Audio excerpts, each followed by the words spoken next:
100,000 people expected to be there on inauguration day as he takes office. One person who won't be there, of course, will be Donald Trump, but lots of details emerging about what will be happening in the coming days. Let's talk to Trevor McCrisken, who's Associate Professor in US Politics at the University of Warwick. Good morning to you, Trevor.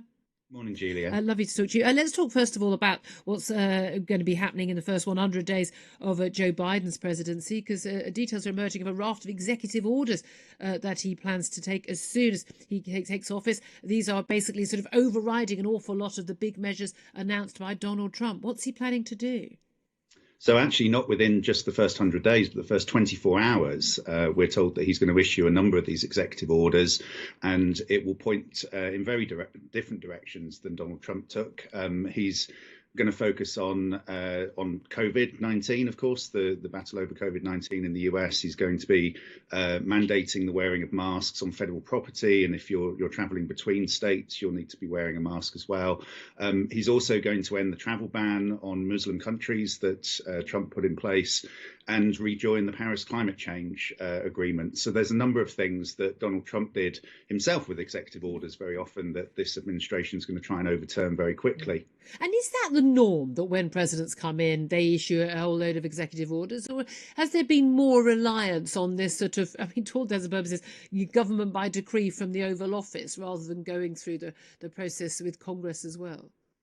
Well, quite often presidents do issue executive orders on entering office, partly because they can override executive orders that have been given by the previous president. So this is something that is an order that's made by an individual president.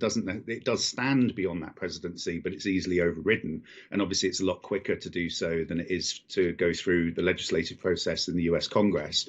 Biden will be pressing for various bits of legislation as well, which will obviously have a deeper, longer lasting effect.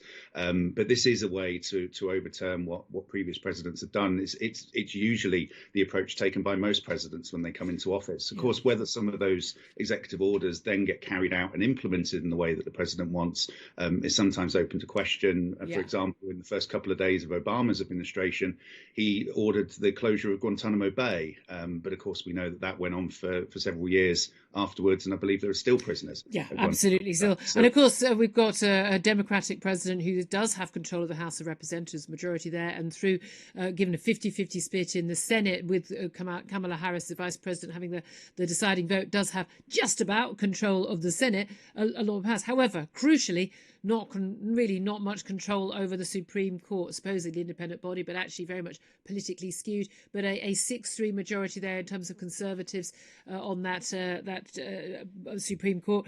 That may well end up being the place where a lot of these issues are challenged. Yeah, it takes quite a while for things to get to the Supreme Court. They have to be challenged in lower courts previously.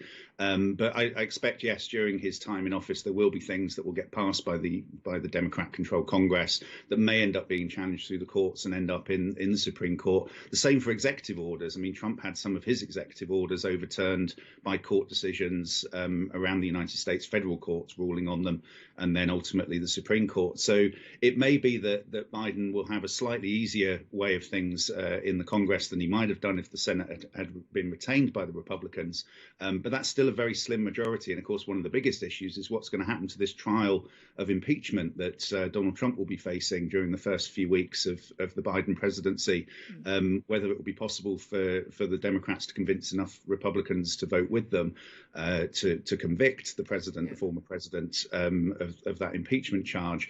But of course, that's a big issue for Joe Biden. That is potentially going to overshadow much of what he's going to try and achieve in those first 100 Which is days. actually one of the arguments against doing it. A lot of people are pointing out. That leads me just finally to my final question about Donald Trump, because he apparently is preparing to issue 100 pardons and also sentence commutations, so cutting the sentence that people, some perhaps his allies, some legitimate cases where people have actually been given undue sentences on his final day in office. No word yet whether that will involve members of his family or indeed himself. Yeah, I think there are probably some questions over whether he can pardon himself. But again, this is quite a usual thing for presidents to do. As they depart office, they have this power of pardon, and they do often use that. And I expect that we will see Donald Trump doing so, and probably causing a great deal of controversy as he exits. And of course, he's planning his own departure speech from Andrews Air Base rather than being at the inauguration itself. and I don't think we're going to hear the last of Donald Trump on